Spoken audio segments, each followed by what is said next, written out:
কে? আমি সাংবাদিক মোস্তাফিজ সালাম সজীব বলছিলাম। আপনি কি লিটন বলছিলেন? ফোন কাটে দিছে।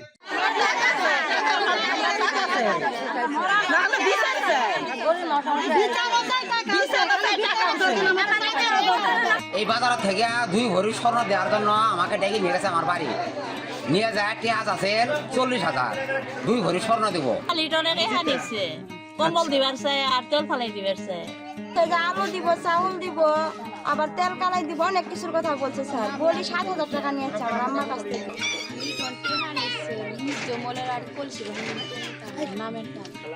কত টাকা?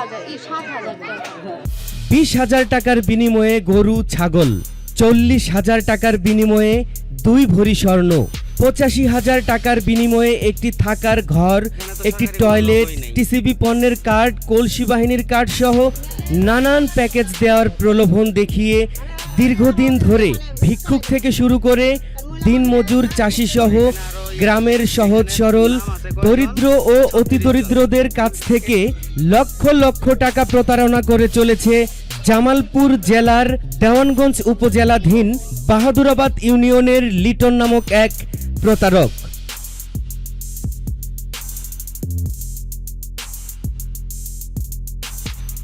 লিটন বাহাদুরাবাদ ইউনিয়নের তেঁতুলতলী গ্রামের প্রভাবশালী পরিবারের সন্তান। তথ্য পেয়ে আমরা শাহজাদপুর বাজারে পৌঁছাতেই মুহূর্তের মধ্যেই শতাধিক নারীর দল এসে আমাদের ক্যামেরার সামনে দাঁড়িয়ে তাদের অভিযোগ শোনাতে শুরু করে। সমস্যা লিটনের রেহা নিচ্ছে, কম্বল দিবার চাই আর তেল ফালাই দিবার চাই।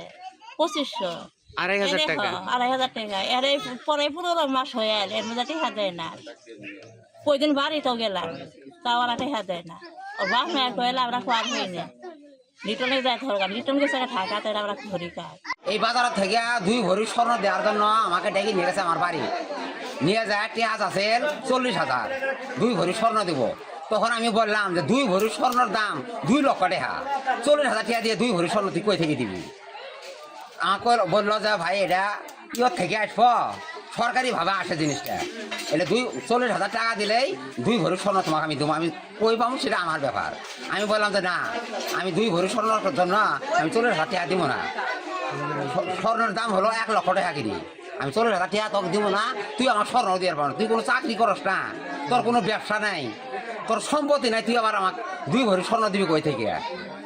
পরে স্বর্ণটা বাদ গেল। তারপরে আমাকে বললো যে ভাই তেল কালের কোনো নাম নিবে, যদি তেল কালের নাম নাও তাহলে আমাকে 3,000 টাকা দাও, তোমাকে একটা কম্বল দেবো আর তেল কালের 2টা নাম করিয়ে দেবো। এটা বলে আমি 3,000 টাকা ওকে দিয়ে দিছি।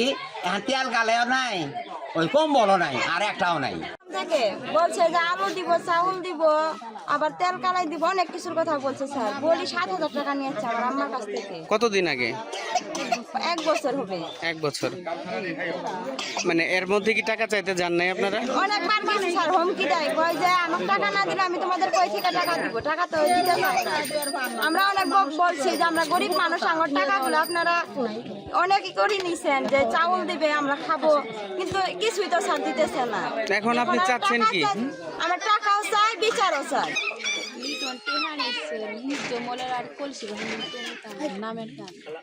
কত টাকা? 7,000 টাকা। কলসি বাহিনী আর ন্যায্য মূল্য চাউল। ও আচ্ছা, ন্যায্য মূল্যের চাউলের জন্য। কতদিন হয়ে গেছে? 1.5 বছর। এখন কি চান আপনি? টাকা ফেরত চাচ্ছি। অভিযোগকারীদের মধ্যে বেশিরভাগই ছিল মহিলা, দরিদ্র এবং অতি দরিদ্র। এ বিষয় আরো অনেকবার টাকা বসে মহিলা নিচ্ছে, খালি মহিলা তিন নাই, পুরুষের তিন নেয় না, কিন্তু নেয় কিছুটা আবার ফেরত দেয় চুরি করে। আবার এরকম লক্ষ লক্ষ টাকা, এটা আজকে না 2 বছর আগের থেকে এদের খাওয়া, সংসার করে খাওয়া, এটা আর কি প্রতারণা সংসার করে খাওয়ায়। এদের গার্জেনও জানে, গার্জেন বলে গেলে গার্জেন এই মুখে গেলে কয় কি আমরা জানি এলে তোমরা দিচ্ছ, তোরা কৌকা পোলাওয়া নাই, তাহলে গার্জেন সহ এটা ব্যবসাটা করে খায়। এটা আমার জানা মতো আর কি। এইভাবে মহিলা করতে কারো দিন 20,000, 10,000, 50,000। মহিলা মানুষ আমার 20টা দিলে দিন, মহিলারাও খারাপ, তাহলে তো ওরা খারাপ তাও না, মহিলারাও খারাপ করলে টাকা একজন স্যালো আর দিল। এটা তো নিচে বোধ 10 লক্ষ টাকা নিচে বোধ এই এলাকা তামগুলো এলাকা 10 লক্ষ টাকা এবং এটা জড়িত নীলিনও জড়িত এর মধ্যে নীলিনও সাথে জড়িত শেয়ার আছে টাকাটা তুলি চাকরির মধ্যে খাইছে আচ্ছা মানে টাকাটা নিয়েছে কে ওনার নিচে ছেলের নামটা তো মনে থাকে লিটন ওনার পরিচয় সম্পর্কে কিছু জানেন? ওনার পরিচয় বাবার নাম আজাদ, দাদার নাম হলো দিলার আমিন। এই লিটন আসলে কি করে? কিছু করে না, তার কোনো কর্ম নাই তো। স্থানীয়দের সাহায্য নিয়ে লিটনের ফোন নাম্বার সংগ্রহ করে লিটনকে কল দেওয়া হলে সাংবাদিক পরিচয় শোনার পরপরই লিটন ফোন কেটে দেয় এবং পরবর্তীতে আসসালামু আলাইকুম। আমাদের নাম্বার ব্ল্যাকলিস্টেড করে। হ্যালো, আমি সাংবাদিক মোস্তাফিজ সালাম সজীব বলছিলাম। আপনি কি লিটন বলছিলেন? ফোন কাটে দিছে। আচ্ছা আরেকবার চেষ্টা করি। সাংবাদিক কথা আগে কেটে দিচ্ছে, সংবাদ ছাড়া গেলে কিছু পেলে হয়। কাছে থেকে।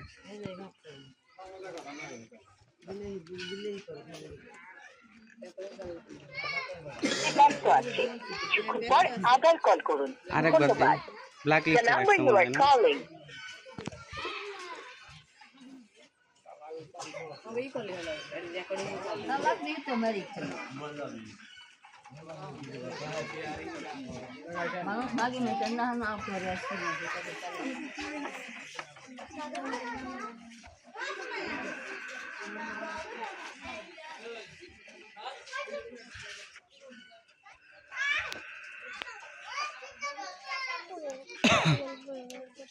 ব্ল্যাক লিস্টে রাখছে, কল ঢুকে না।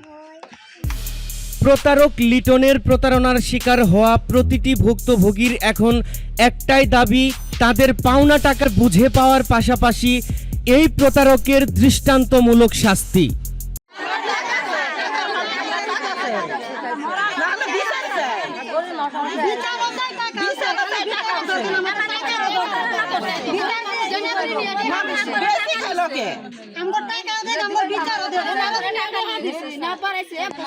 এরকম দুর্নীতি যাতে কখনো না হয়।